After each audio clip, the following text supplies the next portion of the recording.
नमस्कार बच्चों।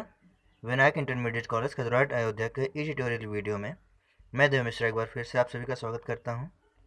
इस वीडियो में हम लोग क्लास 11th की बायोलॉजी के फर्स्ट चैप्टर की 7th वीडियो में हम लोग सजीवों के कुछ और लक्षणों के बारे में बात करेंगे। तो आइए शुरू करते हैं। देखिए 7th वीडियो जिसमें हम लोग श्वसन के बारे में पढ़ेंगे, जो कि सजीवों का एक लक्षण है। श्वसन क्या होता है? हम सब जानते हैं कि हम वायुमंडल से, वातावरण से हवा को एब्जॉर्ब करते हैं। ध्यान रखिएगा, यहाँ पे मैंने एयर की बात की है, ऑक्सीजन की नहीं। तो एयर को हम एब्जॉर्ब करते हैं, तो एयर के साथ साथ सारी गैसें हमारे अंदर जाती हैं, लेकिन सिर्फ ऑक्सीजन ही हमारे श्वसन के लिए आवश्यक होती है। बाकी गैसें क्यों नहीं आवश्यक होती हैं, तो उसको जानने के लिए हम ये रिएक्शन समझते हैं, या ये जानते हैं कि श्वसन हमारे शरीर के लिए आवश्यक क्यों है। देखिए, श्वसन हमारे शरीर के लिए आवश्यक इसलिए है क्योंकि श्वसन से जब हम ऑक्सीजन को अंदर लेते हैं, आपके फेफड़ों के बाद सारी गैसें तो फेफड़ों में रुक जाती है, लेकिन ऑक्सीजन आगे बढ़ती है जो आपके रुधिर तक पहुंचती है, और उसके बाद भोजन का वो क्या करती है, ऑक्सीकरण करती है, ऑक्सीडेशन इसको बोलते हैं।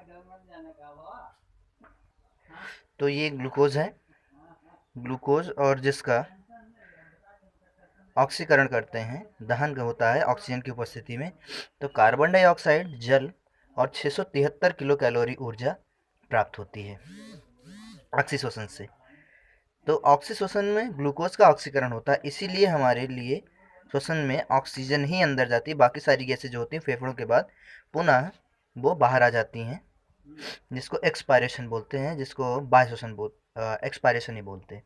तो ये 673 केल्विन किलो कैलोरी ऊर्जा जो होती है, इसका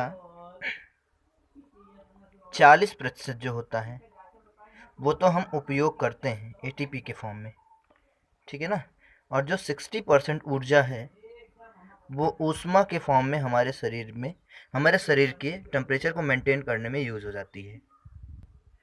तो 40% जो होती है वो एटीपी के फॉर्म में यूज़ होती है, और 60% जो होती है वो ऊष्मा के फॉर्म में हमारे शरीर के बॉडी टेम्परेचर को मेंटेन कर 36-37 जो रहता है टेम्परेचर, उसी को मेंटेन करने में यूज़ होती है। देखिए, जब हम बहुत ज़्यादा वर्क करते हैं, ठीक है ना, तो बहुत ज़्यादा वर्क करने की वजह से हमारे शरीर में ऊर्जा की बहुत ज़्यादा आवश्यकता होती है, जिसके लिए हमें इनफ अमाउंट में, पर्याप्त मात्रा में ऑक्सीजन नहीं मिलती। और जब हमें पर्याप्त मात्रा में ऑक्सीजन नहीं मिलती तो ग्लूकोज का अनाक्सीश्वसन होने लगता है, मतलब ये बिना ऑक्सीजन की उपस्थिति में भी टूटने लगता है।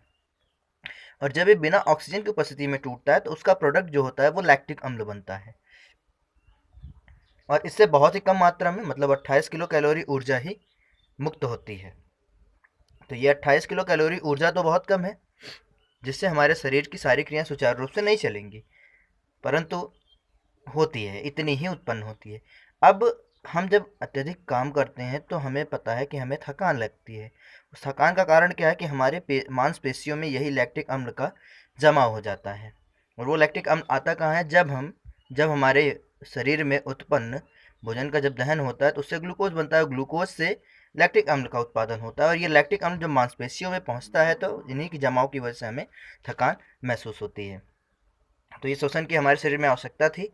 श्वसन दो प्रकार के होते हैं, एक मैंने ऑक्सी या वायवीय एरोबिक रेस्पिरेशन बोलते हैं, दूसरा अनऑक्सी एनारोबिक रेस्पिरेशन कहते हैं। ऑक्सीजन, ये वायवीय का मतलब होता है कि जब ऑक्सीजन की उपस्थिति में श्वसन होता है तो वो वायवीय होता है, और जब ऑक्सीजन की मात्रा कम होती है या नहीं होती है तो उसमें जब रेस्पिरेशन होता है तो उसको हम अनऑक्सी श्वसन कहते हैं। तो ये श्वसन के बारे में सारा मैटर था। उत्सर्जन होता है जो कि, और ये ध्यान रखिएगा, हाँ, श्वसन जो है वो जीवधारियों का विशिष्ट लक्षण है, ये निर्जीवों में नहीं पाया जाता। 10वां हमारा जो करेक्टर है वो है उत्सर्जन, जिसको हम एक्सक्रीशन बोलते हैं। एक्सक्रीशन, तो इसमें क्या होता है कि शरीर के जो अपशिष्ट पदार्थ होते हैं उनको शरीर से बाहर निकालने की क्रिया को ही हम क्या कहते हैं? उत्सर्जन। जिनका हमारे शरीर में कोई वर्क नहीं होता है, उनका शरीर से बाहर निकल जाना क्या कहलाता है? उत्सर्जन कहलाता है। और वो किस तरह से निकलता है, क्या क्या चीज़ें होती है, कुछ मैंने यहाँ पे बताया है। जैसे कार्बन डाइऑक्साइड आपने देखा, श्वसन, जब आप श्वसन करते हैं तो श्वसन में आपने देखा यहाँ पे 6 मॉलिक्यूल बनते हैं कार्बन डाइऑक्साइड के, तो ये भी हमारे शरीर से बाहर निकलते हैं, तो ये भी एक तरह का उत्सर्जी पदार्थ है। आपको पता है कि गर्मी में हमें पसीने की प्रॉब्लम आती है, तो वो पसीना क्या होता है? हमारे बॉडी के टेम्परेचर को मेंटेन करने के लिए शरीर के अंदर की फैट होती है जो बाहर बर्न होती है इस तरह से। यूरिन होती है, ये भी हमारे शरीर में बहुत सारे के अपशिष्ट पदार्थ होते हैं, और इन अपशिष्ट पदार्थों को शरीर से बाहर निकालना ही उत्सर्जन कहलाता है।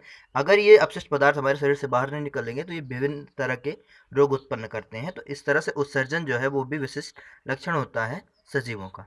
मिलते हैं नेक्स्ट वीडियो में। धन्यवाद।